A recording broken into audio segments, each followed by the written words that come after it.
the Commissioner of the Department of Libraries. I'm sharing information with you today in my role as chair of the working group on the status of libraries in Vermont.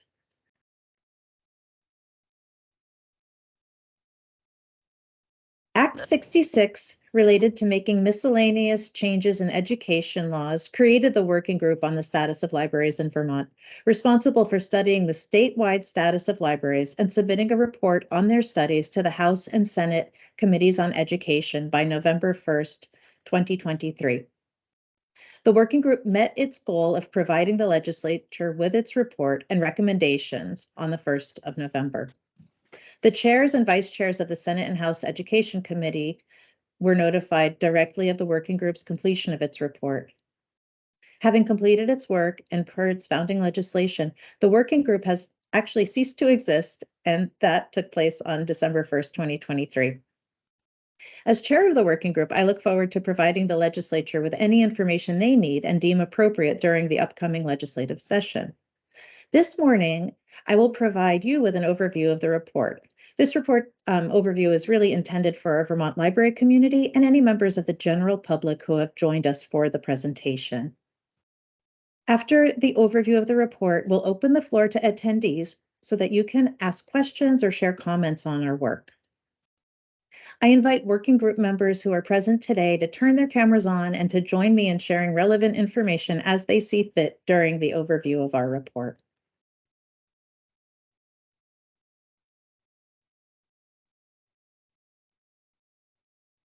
Some of the members of the working group are in attendance today. I will read out their names, the names of all of the working group members. Maria Avery, Jeanette Baer, Meg Boisseau Allison, Denise Hersey, Christopher Kaufman-Ilstrup, Andy Kolovos, Kelly McCagg, Karen McCullough, Susan O'Connell, Wendy Sharkey. To each member of the working group, I extend the greatest appreciation for your dedication and commitment to this important project. Our team met 17 times, and our meetings averaged 5 hours in length. Throughout the process, working group members stayed focused. They demonstrated that they care deeply about Vermont's libraries and the challenges they face. They celebrated the success stories they heard. They made space in their busy work and personal lives to immerse themselves in learning about the way libraries in Vermont operate and provide service now. They pictured a future where Vermont library services are even more accessible and equitable. And then they considered what changes might support that brighter future. Each working group member wrote an overview on a specific topic and identified key quotations and ideas that we heard. I then spent the summer and early fall integrating the information in the working group topical reports with the data department experts had presented and summarized to, and formed the final text of the working group's report. Per the founding legislation, the staff of the Department of Libraries were able to support the working group in its efforts. As the writing ramped up, they did just that. I share my deepest thanks to Assistant State Librarians Jeanette Schaefer and Tom McMurdo, both of whom read and reread draft chapters of the report, and to Lily Talbert, who formatted and proofed the report. Special thanks also goes to Josh Muse, who not only provided statistical data about library services in Vermont for the consultant's expert presentations, but also updated all of the data in the report based on the most recent public library survey, just weeks before our report was finalized. I also want to thank Assistant State Librarians McMurdo and Schaefer, who helped me to form each of the meetings that we had. And a very special thanks to Tom McMurdo, who began the meetings of the working group while serving as the interim state librarian prior to my arrival in February 2022. Tom led the working group in establishing regular meetings and developing the structure of one meeting per topic, which set the working group up for success.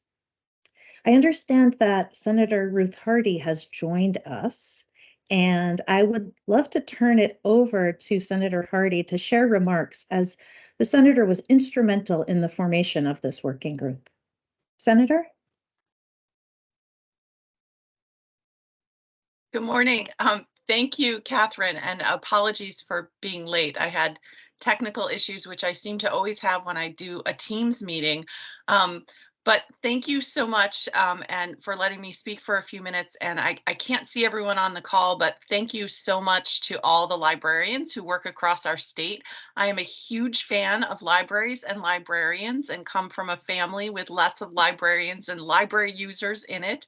Um, and I just wanted to give a little background of how we got here and then a little bit about what is coming next. And then Catherine will tell you more about the report. But a few years ago, when I was in the Senate Education Committee and I met the former state librarian, who I was very impressed with, I thought I should do a bill about libraries. But it was really clear that there wasn't enough information from libraries to know exactly what you all needed. So I introduced a bill to create a status of libraries report. And that bill was on Friday, March 13th of house and everybody went home for COVID. So I tried again the next session and the bill passed as part of a miscellaneous education bill in 2021 and started this 2-year process of doing the report that many, many of you have been instrumental in creating. And I was very excited and only librarians would come up with a 900-page report. So I was very excited about how in-depth it is and how much detail is in it. And I have my own bound copy, thank you, with tabs and everything. I'm very thrilled. And I also just wanted to let you all know that I will be introducing a bill along with Senator Martine Gulick, who is herself a former school librarian. We will be introducing a bill in about 2 weeks that will propose to implement many of the recommendations in the report. So I'm just thrilled that we're able to find a vehicle to move forward with this work, and you'll all come to this with the state librarian and help support the efforts to move some of this work forward. So thank you all very, very much for having me here. And I hope you all do get a break for the holidays and I'll see you in the new year. Thanks, Catherine. Thank you, Senator Hardy. It's really wonderful that you took the time to be here with us today, and we all appreciate the strong support that you have showed over so many years for Vermont libraries. So thank you for that. My pleasure. So I'll continue on now. So per its establishing legislation, the working group is formed with the intent of strengthening and supporting libraries of all sizes and improving library services for the public. As you'll see on this slide, the working group was tasked with studying and reporting on nearly every area of library services in Vermont. So the library services for specific segments of Vermont's population, including seniors, individuals with disabilities, children, youth, immigrant and migrant communities, and people who are living in poverty.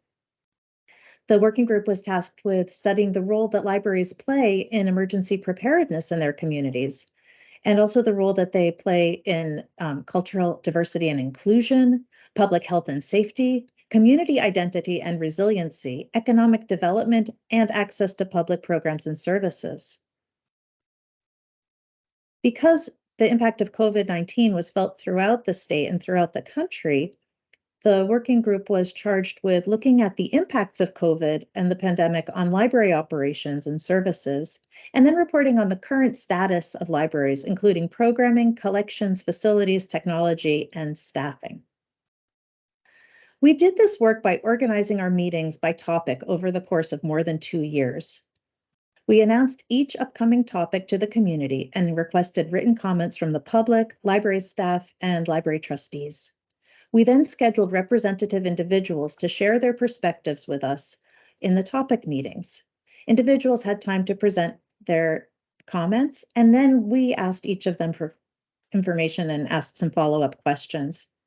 As our work progressed, we realized it would be good to hear a report on state and national data from staff of the department to frame each topic so that we had both qualitative and quantitative information for our report.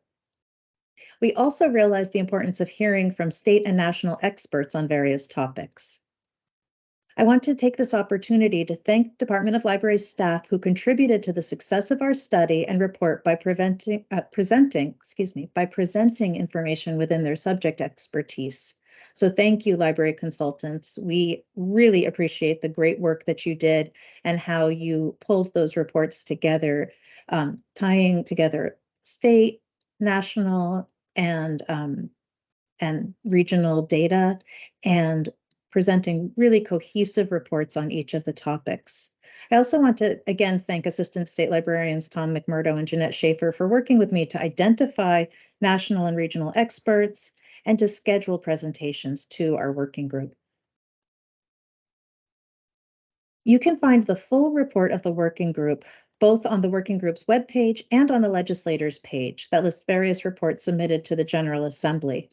Reports on the legislature's webpage are listed in the order of the date that they were posted. So you'll want to scroll down to November 1st, 2023 to find our report. Jeanette Schaefer is going to put the direct links to the report in the chat thread for you all. As the Senator mentioned, our report is quite lengthy. The report itself is more than 220 pages, and there is an index that brings it up to around 900 pages. You might wonder why we published such a huge tome. It's not intended to be used as a doorstop. No. Our intention was really meant to meet the legislature's request that we provide specific and detailed findings and proposals on the many issues of study. The length of the report is because we imagine that people will read the beginning portions of the report, the 5-page executive summary, the 3 pages of recommendations to the legislature, the 3 pages of recommendations to the department. And then if they want more information, why did this working group suggest these things? They can go into the chapters and you can learn more about the data and the stories that informed our recommendations. The index includes all written comments we received and considered, key presentations by experts, and 2 separate reports relevant to our work. We decided to publish the index because while we were doing research for the report, we found that sometimes people would be referring to a statement in a document or referring to a quote, and you really couldn't hunt down the original statements and the original quotations from members of the public. We wanted to be sure that people have access to the original documents that informed our report in the future. And so that is the reason for our index. Our working group met 17 times between September 2021 and November 2023. We performed our duties within the context of Vermont's open meeting law. All of our meetings were open to the public and announced. We went beyond the requirements of open meeting law by recording our virtual meetings, and you can find those recordings on our webpage along with our meeting agendas, minutes, and presentations. Supporting documents and written comments from the public were posted online prior to our meetings. The working group really strove to enable Vermonters to participate in this process. And the numbers on this screen reflect that we were successful in that effort. The working group received written comments from 129 individuals and organizations, as well as 2 combined submissions from groups of school librarians and 1 combined submission from staff of an academic library. During our meetings, we heard oral comments from 81 individuals, reports from 12 experts in the field, and reports from department staff on 13 topics. We greatly appreciate the time and energy that library staff, trustees, and members of the public put toward sharing their stories with us. Your experiences were very important to us and our learning. We realized that sharing feedback and concerns was not always easy, and we appreciate that you put yourselves out there to bring our attention to important topics and needs for improvement. And we loved hearing about your successes and areas where you and Vermont's libraries shine. One topic that was particularly challenging for us to study was staffing and salaries in public libraries. While data exists at the state level about public school librarian salaries, we had little information about public library salaries and staffing. Due to the complexity of this topic and the number of comments and concerns raised to the working group by the community about low wages and low staffing levels in Vermont's public libraries, the working group decided to commission an independent study of staffing and salaries at Vermont's public libraries for inclusion within its report. The findings were sobering. The compensation of many who work in public libraries is below the 2022 Vermont livable wage and the 2022 rural basic needs wage. Additionally, the survey highlighted that most public library staff do not receive health insurance, dental benefits, or pensions through their employers. The full public library compensation and salary survey analysis from the consultants is included in the materials submitted to the legislature. The working group's report also includes another separate study, which is the 2023 Public Library Broadband and Technology Survey Report. Let me say that again, 2023 Public Library Broadband and Technology Survey Report. That's an independent report completed by the department and specifically by library consultant for technology, Josh Muse. Now that I've shared an overview with you about how we did our work, I'll provide you with an overview of the recommendations the working group has provided to the legislature. Every Vermonter should have access to the benefits of a library, and that's even stated in statute. However, the goal of providing equitable access to library service in our state has yet to be met. One constant theme throughout our study and our meetings was that Vermont libraries provide service that is inconsistent, and Vermonters have inconsistent access to library services. The very different levels of funding for public libraries across the state have led to significant inequities in library services, including facilities, collections, and programs. It's very important, though, to not just focus on those inequities, but also to focus on the fact that again and again, the working group heard from library staff and library trustees around the state that they want to provide their communities with the best service, that the highest level of service, and that many libraries simply lack the resources to meet the needs of their communities. With that frame in mind, I'll now move on to the specific recommendations the working group has made to the legislature of the state of Vermont. And again, for those working group members who are present, if you feel that you would like to share an anecdote or share something specific that you heard or speak to any of these slides, I welcome you to just put your hand up and I will recognize you to share that information at this point. One of our recommendations was, some of our recommendations are grouped toward ensuring principles of intellectual freedom and privacy. The working group has recommended that the legislature consider legislation to improve access to online resources for Vermonters by addressing the licensing structure and the cost of ebooks and e-audiobooks for libraries. This recommendation came after the working group heard from so many people that it is a real challenge to continue to provide both physical resources, which are needed, and electronic resources, ebooks and e-audiobooks, and that the publishing model, the distribution model is very different. When you buy a book, you have the book for many, many years, and you can even mend it, as we do, to make sure that that book keeps going out to the public. When you buy an ebook or an e-audiobook, you're actually buying a license, and you typically don't have perpetual use of that material. You have it for a finite period of time or X number of uses. So that is something, changing that model could help Vermont's libraries to afford more resources, so they're not just rebuying the same materials again and again. The working group also knows that in our country today, libraries, librarians, trustees, and patrons are all being impacted by materials challenges or book bans related to the selection and retention of library materials. And so the working group has recommended legislation be looked at that would aim at protecting libraries, librarians, trustees, and patrons from challenges. The working group felt that all Vermont libraries should have a robust material selection policy and reconsideration procedure that protects First Amendment rights and complies with the 1964 Civil Rights Act, Vermont's Public Accommodation Law, and Vermont's Anti-Discrimination Law.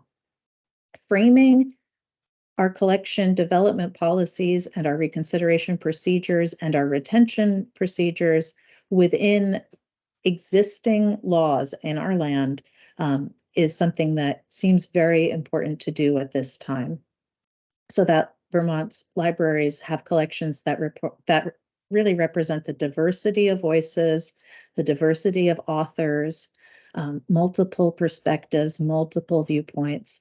It's so important that people have access to the world around them and to our Vermont communities. That is such a key thing to maintain and to ensure moving forward. The working group learned that in many states, there aren't specific ages that are called out in legislation around the confidentiality of public library records. And we learned that in Vermont, public library records of children under the age of 16 are all able to be viewed by parents.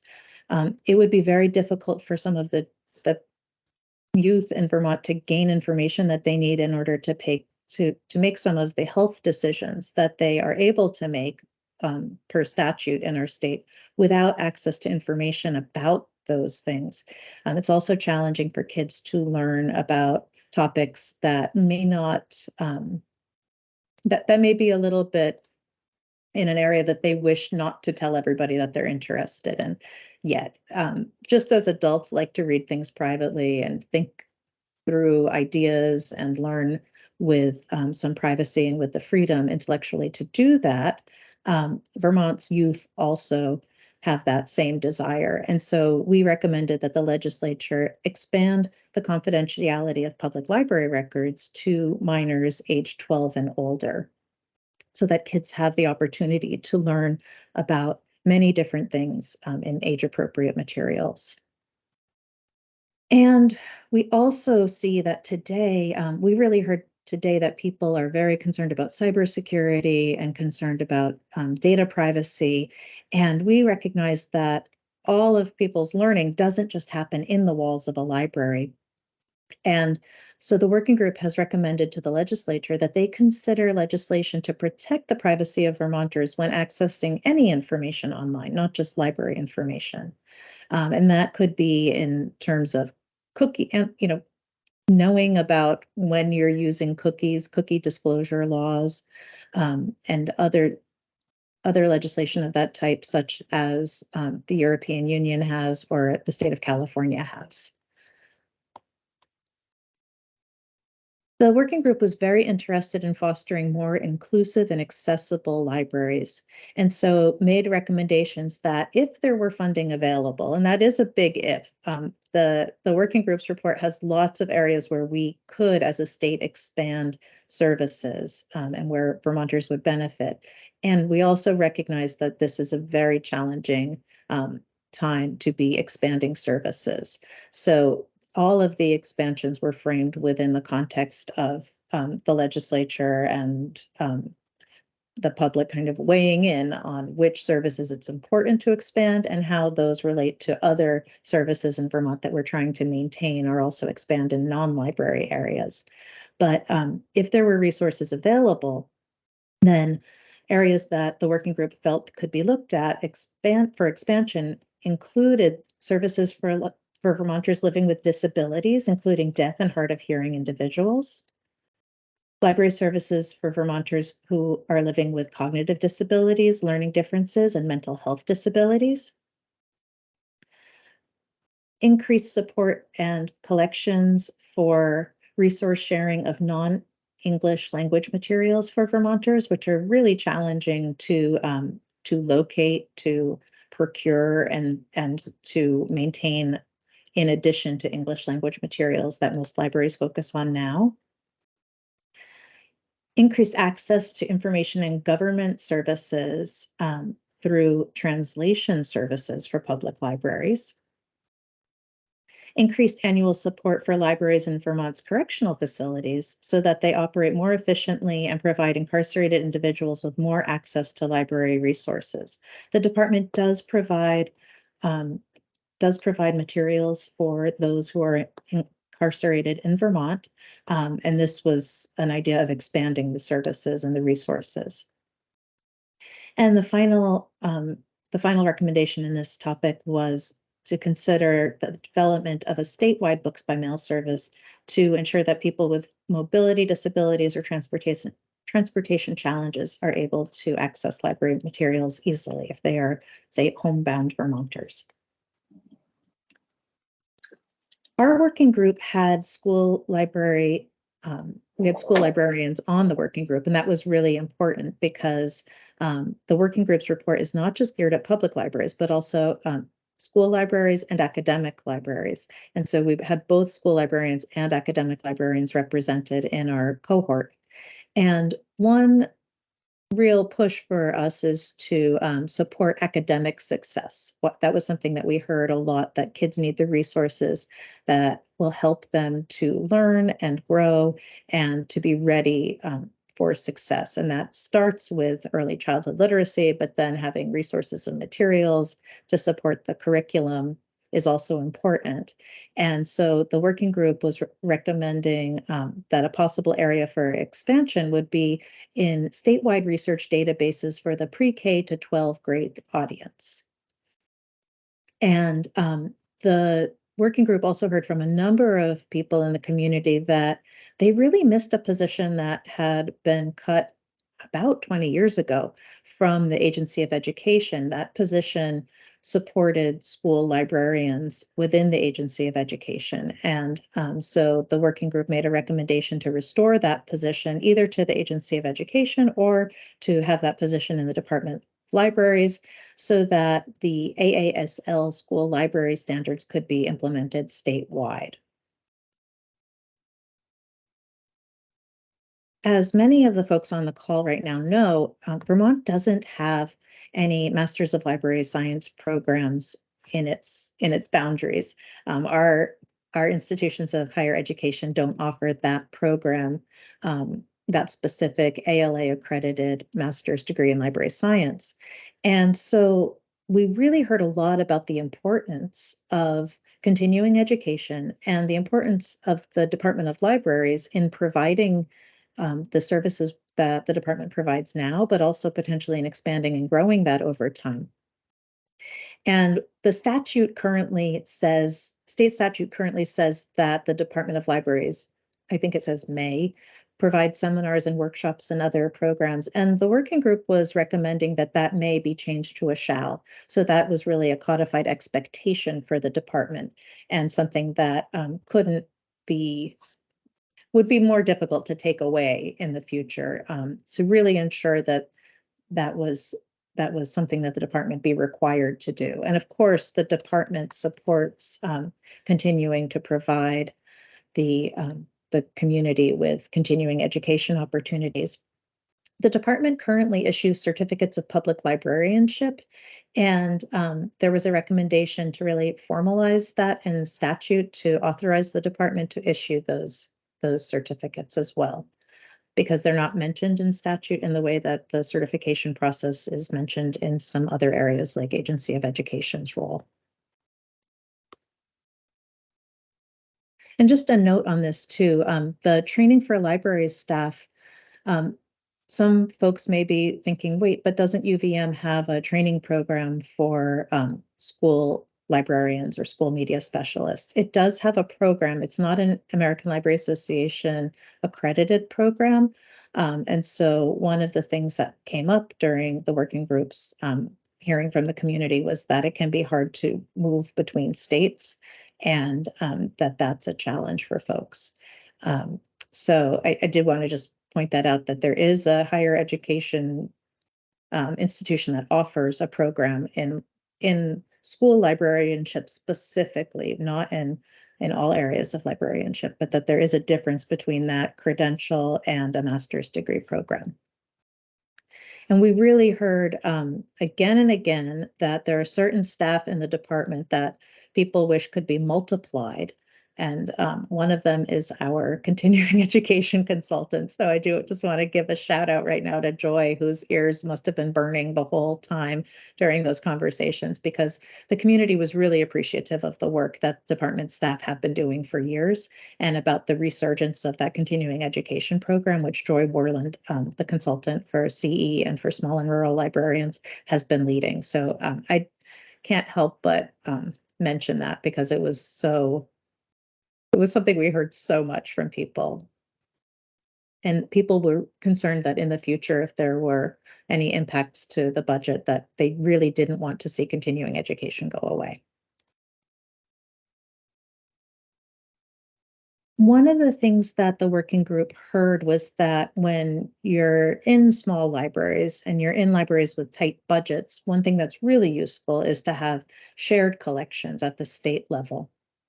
And so the working group made the recommendation that should funding be available, it would be helpful for the legislature to look at providing increased funding for ebooks and e-audiobooks to the Department of Libraries. And also that it would be helpful to ensure that the legislature provides funding to at least maintain, but potentially expand courier service to support the interlibrary loan program to public libraries. And additionally, there was talk of ensuring public libraries participate in universal borrowing. So there are some regional groups that have popped up with people collaborating throughout the state, like in the home card program, for example, so that libraries adjacent to one another can easily share resources. And some states have specific programs around universal borrowing. Some have more elaborate programs, and some have much simpler programs that really just say that libraries may set up universal borrowing systems, and that people can go to different libraries even if they don't pay taxes in a library district to obtain a card. So there's legislation to establish reciprocity was something that the working group report looks into a bit. And that was a recommendation to the legislature. Another topic that I know that people are very aware of right now, and many colleagues and I were just interviewed for a short piece on Vermont Public that aired last week, is around public safety and libraries. And so really, the working group had a lot of conversation about public safety. And this one was interesting because while we put out a call for oral comments and written comments, no one responded. So this was a different situation from our other meetings where typically we had lots of people responding, and we actually had to kind of go through everyone who responded and pick out representative voices. And some people may have written comments but weren't invited to speak because there were just so many comments and we had to focus. With public safety, there were noticeably no comments. There were comments that really were more about social services that came in around the time of public safety, just after the meeting. And the working group in our conversation on the day of the public safety meeting really hypothesized that some folks may not feel comfortable talking about this topic. And what we hypothesized was that when we were getting into this topic during some of the other conversations on facilities, or on in-person services or on social services, that it was actually a bit of a point of trauma for some of our members of the community. And so it was a little bit of a challenging topic for us to consider. And in the end, there were so many different opinions upon what could be done to improve public safety. But the working group did come to consensus during our meeting. And the recommendation that we've made to the legislature is that they consider the existing public safety laws that are in place for educational facilities. So looking at the public safety laws that relate to schools, for example, those could be gun laws, laws around illegal substances or drugs, and criminal threatening.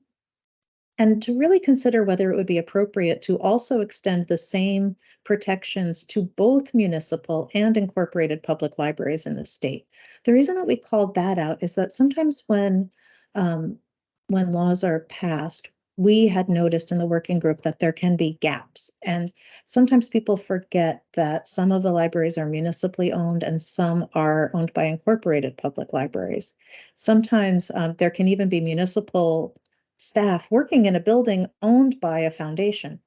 So by including both municipal and incorporated public libraries in the group, along with all public and private schools, you're really casting the same net for all of the libraries. You're making sure that all types of public libraries, which perform the same functions, that staff in those libraries have the same heightened protections, or that they have the same types of working conditions, and that the public knows I'm going to a public library. It doesn't matter if it's run by the municipality or if it's run by a foundation. I'm going to a public library, and there are these types of rules in place that ensure my safety. Because we know that for the most part, our libraries are very safe places to be, very safe places to study and learn and grow and participate in programming. And we want them to be even safer for the public so that people don't have public safety concerns when they're headed into the library. So the working group was suggesting to the legislature that when moving forward, they think about that when enacting new legislation, but also going back in time and looking at some of the legislation of the past, like the criminal threatening legislation, and seeing if it could be, if they felt it was appropriate to edit that. And the working group didn't make a specific recommendation about which areas the legislature should really look at, and what they should say, because we really know that the working group, are not experts in public safety, are not experts in drug laws or weapons or any of that. But we do know that it's an important thing to think about how the public library plays into that in the same way that schools do, and how it is in part an educational facility, while also bearing in mind in part that it is a place for adults and adult education, not just for K-12 education. So it's a complicated topic. One area that we heard a lot about during our facilities conversation was that many of Vermont's libraries are very, very old. And we are fortunate that we've had libraries that were established more than 100 years ago, some of them 120 years ago. We've got some beautiful old public library buildings. And as with old homes and old businesses, it can be so challenging to keep up with maintenance. And so many of Vermont's towns have struggled with that. And so many of Vermont's public libraries have struggled with that. And there's a real need for maintenance and improvement of public library facilities. We're in a really unique position right now in the department where we are about to embark on 2 different grant programs to support capital projects at public library buildings. And we know that the funding we have, the 16.4 million from the US Treasury and the 10 million from HUD, that is probably not going to make as big of a dent as we might want it to. And so the working group was recommending that if funding were available, that the legislature look at establishing ongoing funding for capital improvements in public library buildings. One topic that's so important to Vermonters is the digital divide. We know that in our state and across the nation, there are the haves and the have-nots, people who have access to the internet, people who have access to technology to use the internet, people who have all the tools and all the training that they need, and people who just don't. And so bridging the digital divide is particularly important in libraries because for those who don't have access to the internet or access to the resources or the training, the library is the spot where they can have those equalizers. And so the working group was really recommending that the state leverage federal and state resources for digital equity to support training on technology and cybersecurity for public librarians. The public librarians and then could provide training to the community members who they support. The working group was also recommending that supports for low-cost, high-speed internet access be put in place for public libraries. The department's broadband and technology report really showed that Vermont's libraries are all over the map in terms of the speed of the internet for upload, download, the types of connectivity that they have, and that many libraries don't have many Vermont libraries don't have the recommended amount of access to the internet in terms of internet speed for libraries of their size. So that's really important to keep moving that forward. And one thing that really became clear through the broadband and technology report is that the cost a library is paying for internet service doesn't correspond to the speed or the quality of the service that they receive.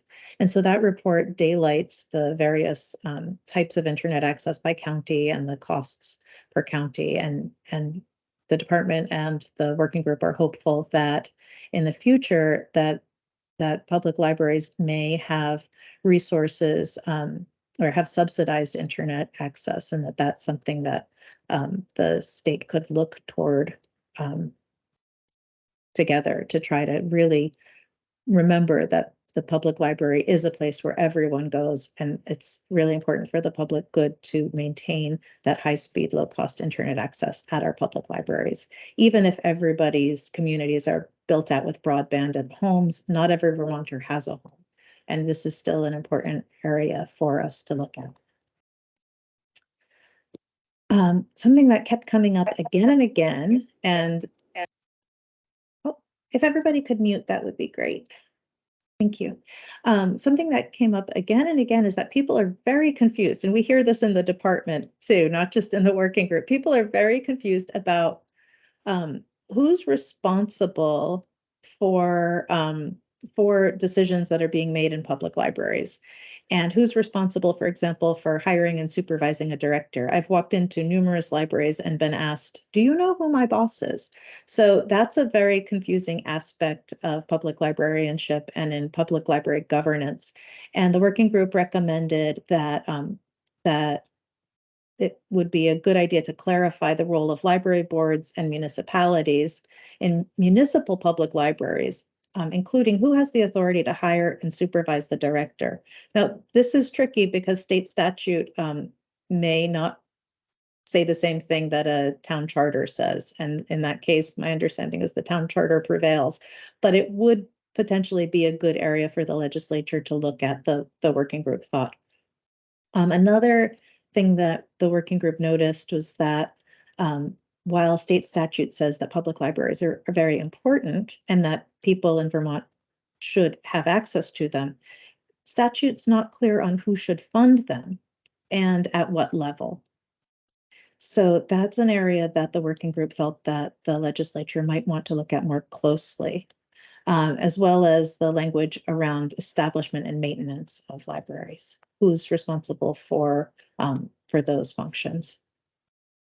And our final area was just to look at some of the statute related to the Department of Libraries, because there's some old language in there from the past about how the department shall be the primary access point for state information and provide advice on state information technology policy.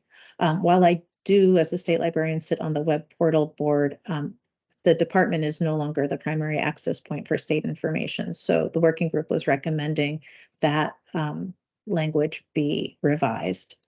And also, the working group was recommending that the department develop a collection development policy for its own collections that reflects diversity of race, ethnicity, sex, gender identity, sexual orientation, and disability status, and Vermont's diverse people in history.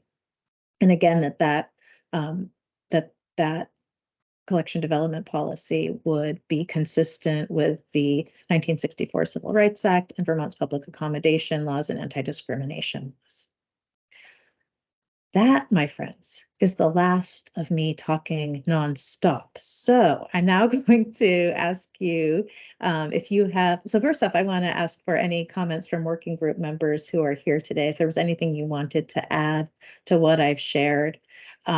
or any comments that you wanted to make about your experience and what you learned. And I do want to acknowledge that there are some working group members here right now. I see Jeanette Bear is here. And I think Susan O'Connell came on and then popped off again. She had mentioned to me she was doing a program this morning as well. And I also want to call out Adrienne Katz is here. Adrienne is a member of the Vermont Board of Libraries. Thank you, Adrienne, for joining us.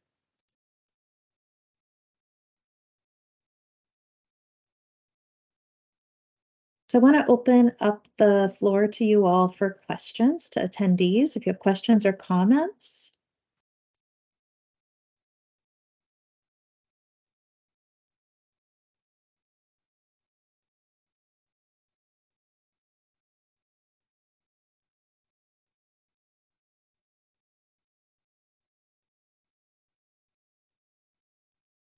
Oh, I see a hand.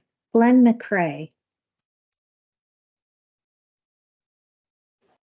Okay, hi. Thanks, Ruth. Really appreciate the overview. It's a lot to digest going into the document, but it's great. I mean, it really, and I also appreciate all of the appendices that the working group decided to add their raw data, essentially, which I think is going to be a great resource going forward. There were obviously a wide variety of recommendations, a lot of shoulds. Was there any attempt on the part of the working group to prioritize, or, given that we can't do everything at once here, were there areas in particular that came out as really high priority, must do soon versus other areas which might be able to be put off? I mean, we're going to have to make those choices. The legislature on things that are directed to them will have to make those choices. So I'm just wondering if the working group grappled with that at all. The working group did definitely grapple with that, and I think it's a really great question, and thank you for asking that. I think when you're looking at the recommendation, my sense is that there are slight differences in language as we look at the recommendations of the working group. And some of the recommendations are that the legislature should consider something, and some were recommending more directly editing of things. The working group is really aware that right now the state is in a position where we have fewer resources than would be necessary to do everything. And that's not just everything library related, that's everything in general. We have a lot of competing needs in this state. And we really thought about it and talked about it in terms of some of the very low cost things that would be incredibly impactful. And one of those low cost but incredibly impactful things would be looking at the intellectual freedom areas and the patron privacy areas. I think that those were seen as sort of, there's, in Vermont, we haven't seen as many book challenges, but they certainly do seem to be on the rise. And so minor changes to statute could potentially have an enormous impact for all of our libraries. And so I think that that's one area that we really felt strongly about, and one area that there was a lot of consensus around. And I'm trying to think, let's see, just pulling up the document right now. So when you look at the way that the recommendations are ordered, I do think that the ensuring principles of intellectual freedom and privacy is first for a reason. Those 5 bullet points are at the top of a long list, and there's a reason that we put them there, because without intellectual freedom, without the ability for library staff to select, for trained library staff to select and maintain collections, the role of the library is significantly impacted. And so there's sort of an existential need for those, to have a public library with ideas and freedoms. You really need library staff to be able to be free to select materials and to have a diverse representation of voices, not just the voice, who's written about in a book, but also who's writing the book, who's creating the content. So increasing access to materials is really important. And a crisis that we're in as far as funding goes, when you have limited funds and one of the prime formats is increasingly expensive and you're rebuying the same title again and again, and then you're not able to add to your collection of ebooks and e-audiobooks, you're really being forced to just continue providing access to the same book. It's very challenging for libraries right now to actually purchase the materials that they need for their ebook and e-audio collection, given the funding model. I think also that really looking with an eye toward more inclusive libraries and more equitable library services is very important. And really, we heard quite a lot about prioritizing training of library staff. Those are things that there was a lot of consensus among working group members. And again, I welcome, I think only one working group member is with us, unfortunately, but Jeanette Bear is here, and I welcome Jeanette to come on and speak to anything that you'd like to in response to the question that we just got from Glenn. Morning, Kathy. I'm surprised if I'm the only working group member here this morning. And I guess I have to say that I've forgotten the exact question that we've had a lengthy response to. So I'll just say that my only concerns is that the report seems to be weighted heavily on e-resources and making sure that, libraries can afford to buy these because of the different corporate arrangements that are out there that seem to be very unfair for e-resources. But there are still a huge percentage of our library users that want print resources, and that I haven't felt that enough weight has been given to their concerns that there is money available to the many public libraries in the state to continue to buy print resources as well. I'm a retired librarian now, but I spent almost 20 years at a small rural library, and there were $0 in tax money spent on any library materials in that time. Every book that came into that building in the last 20 years came from a donation of one sort or the other. So if there was some way to ensure that municipalities funded their libraries in order to purchase library materials. Many of them are struggling to do the minor repairs to old buildings and just to pay for insurance and utilities and a bare minimum of staff. But that print resources are still important. Thanks, Jeanette. I think too, with that, some of the recommendations of the working group, while on the face value, they seem to be, let me just find, I'm trying to find it. Hang on a second. When we think about I'm going to give up on finding it. When we think about the recommendations of the working group related to shared resources, I recall that the reason that we as a working group decided to focus on the e-resources, the ebooks and the e-audiobooks as shared collections is because you can share a digital resource without any infrastructure cost. The interlibrary loan program is actually quite expensive. The courier program is actually quite expensive.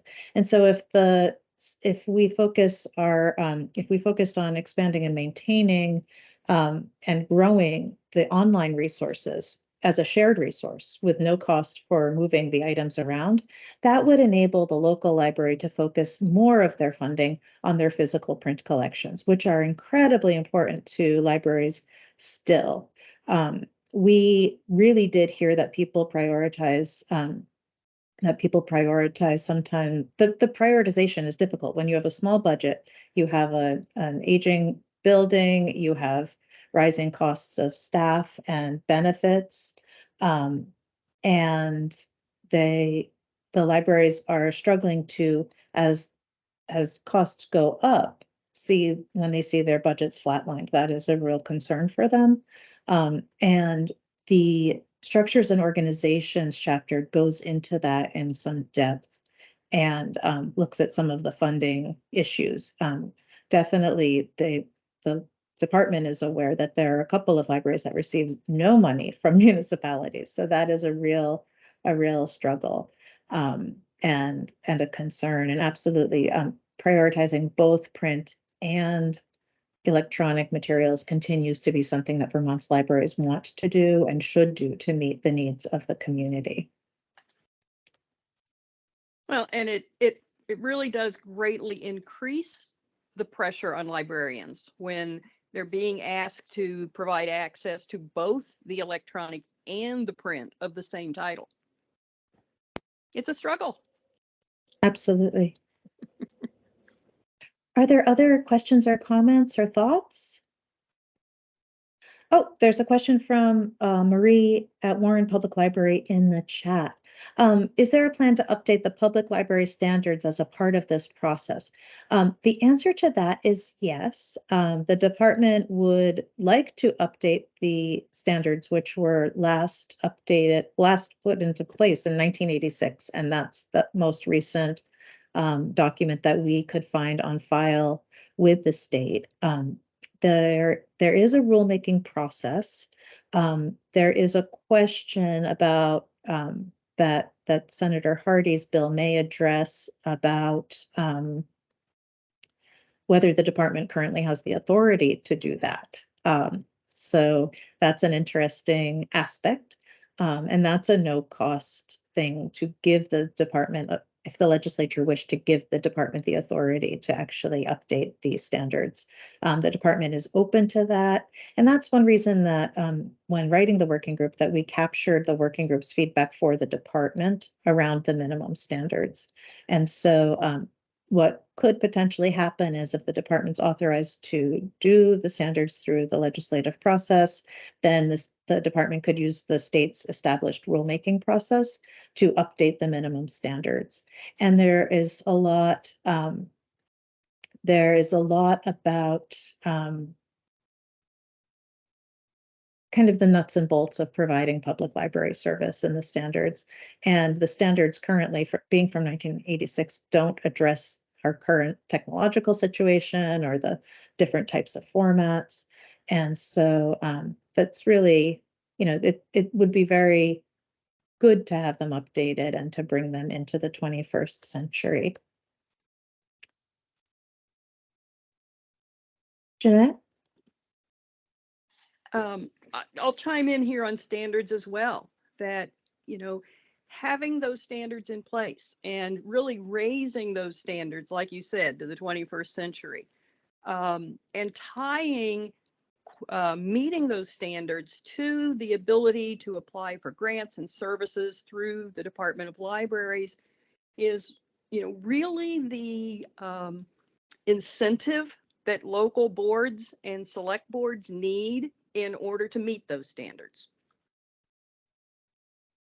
That it's a bit of a carrot and a stick situation, and it can be really helpful to local libraries. Yeah, on that point, there wasn't consensus about that topic in the working group or in its report. And definitely through the rulemaking process, that could be explored more in full discussion through a rulemaking process as far as what the impacts of not meeting standards might be. I want to call, I think, Bree Bree Droppa from, where is Bree from? I cannot see. Bree, you've got your hand up and I will call on you. Can you introduce yourself?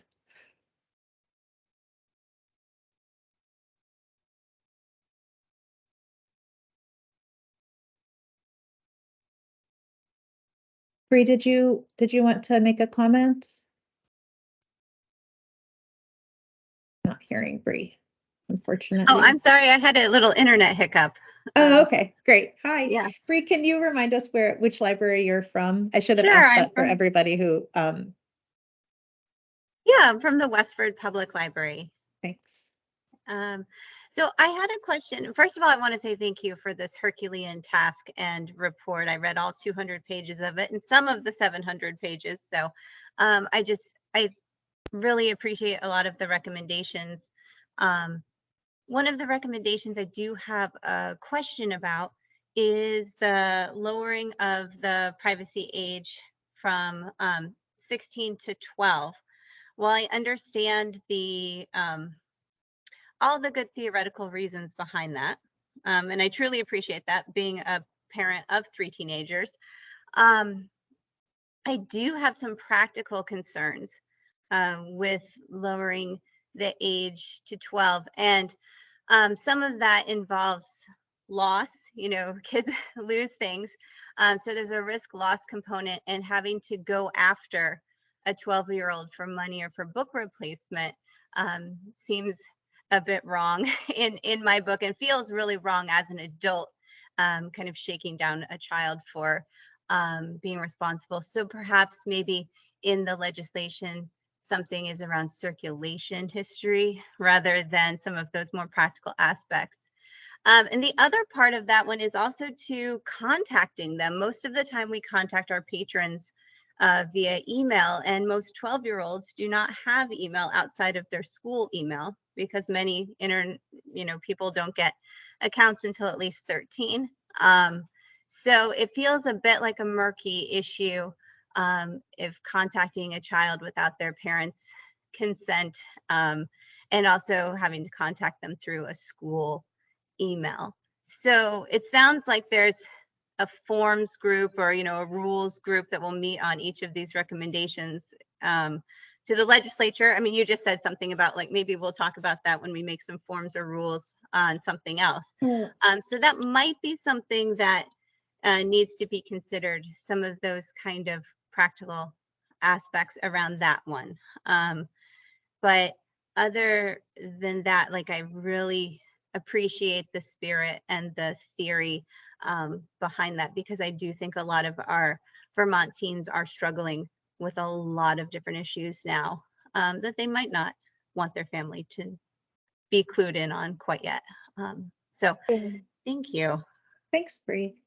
One thing that was interesting when we looked at the privacy age is that Vermont has one of the highest ages in the nation. So my thought is that if the legislature decides to pursue that recommendation, that sharing feedback with the legislature directly would be the next step that libraries could take. And so watching for Senator Hardy and Ulick's bill, which Senator Hardy mentioned might be coming out in the next couple of weeks, would be one important way that you could have a voice in the process. I do know that from working in other states that don't have these types of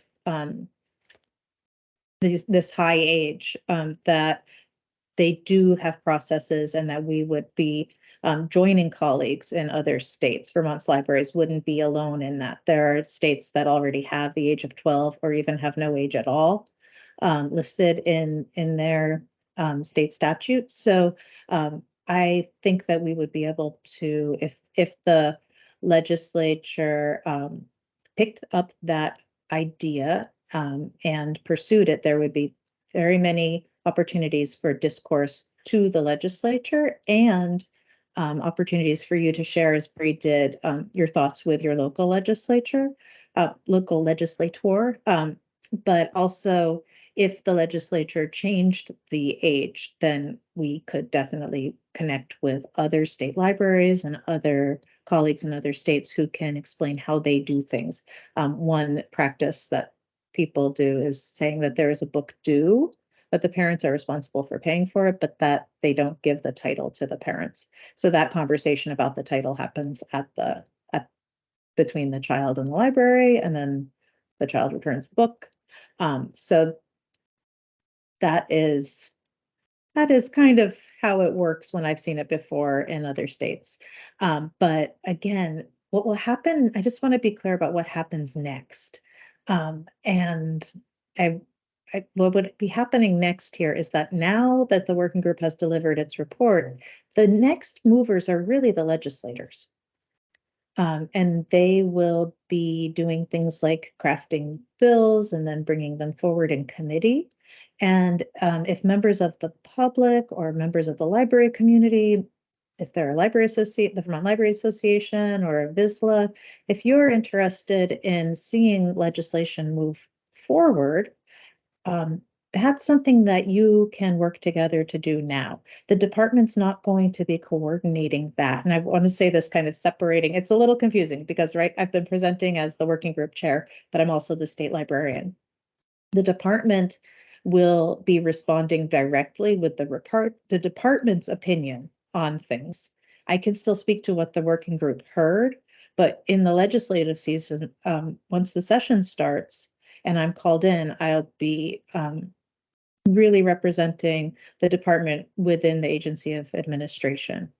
So I do want to just call that out for you, that the advocacy role at this point is in the hands of the public, including library staff, library trustees. I think that there was a suggestion, if there is a member of leadership of the Vermont Library Association and they want to share anything about what they're thinking of doing next, or what they're focused on, because really what the working group did is report on the status. We did make some recommendations for areas of further study, some within our expertise and some outside of it. And really it's up to the legislature to pursue that further. So I'm just curious, is there, do we happen to have any leadership folks from VLA present today? Don't see any. Margaret has her hand up. Yep. Oh, great. Margaret. Hi, good morning. Thanks for doing all the work and for making this presentation available. It's been very helpful. I'm not in an exact leadership position, but I am the chair of the Government Advocacy Relations and Advocacy Committee. And just to say that we have used this working group information to inform the legislative agenda that we'll be working on in 2024, and that there is a Library Legislative Day scheduled for April 9th we've reserved the card room at the State House. So we're hoping that we can use this information and that occasion to inform people and help work towards some of the great guidelines that you've set out here. And if people have any questions, they feel free to get in touch with me. Thanks. And Margaret, you're Margaret Woodruff, right, from Charlotte? Oh, I am. Yes, sorry. Great. And can you remind me, did you just say a date for the legislative event? Oh, yeah, it's a Library Legislative Day. It's during National Libraries Week, and it's a Tuesday, April 9th. Great. I will mark it on my calendar. Yes, and someone has,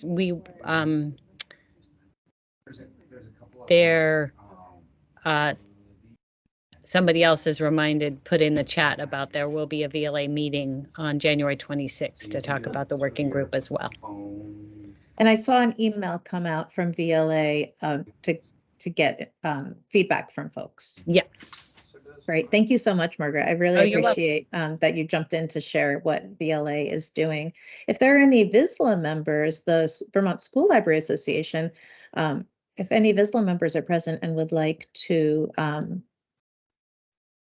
share any ideas that VISLA has or response from VISLA, that would be great too.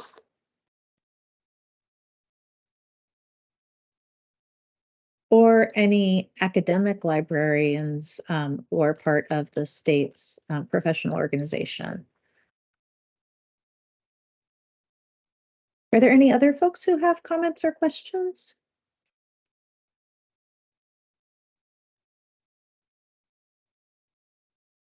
If there are none, then I think that our time can come to a close here today.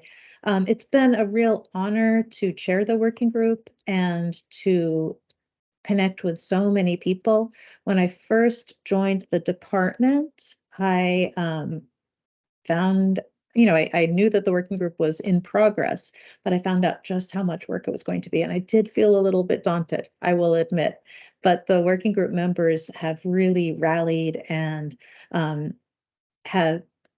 feel like hearing from the Vermont library community at this point in my tenure as the state librarian has been very helpful to me. And I do appreciate all of the support from the working group members, from the department, and from library staff, from library trustees, from members of the public. It's been wonderful to see such an outpouring of support for Vermont's libraries. And thank you so much to all of you who have participated by sharing comments, by asking questions, by sharing ideas. We really do appreciate the engagement, and I apologize for having to switch the meeting. I think we had a lower attendance today than we had wanted. But I do appreciate all of you who were able to come today and prioritize this right before many of you will be celebrating holidays. So thank you for coming here on this late in December day. I think Jeanette wants to mention, Jeanette Schaefer, Assistant State Librarian, wanted to say something about logistics before we sign off. Yeah, thank you, Kathy. I just wanted to apologize to those folks who had the wrong link through the registration email, and that remind you that we have the meeting recorded, and we will follow up with a link to that recording to all of those who have registered through our registration platform. And we'll also post the link to the recording on the working group website. So thank you for your patience, and sorry again. All right, thank you all. Have a great day and a wonderful holiday.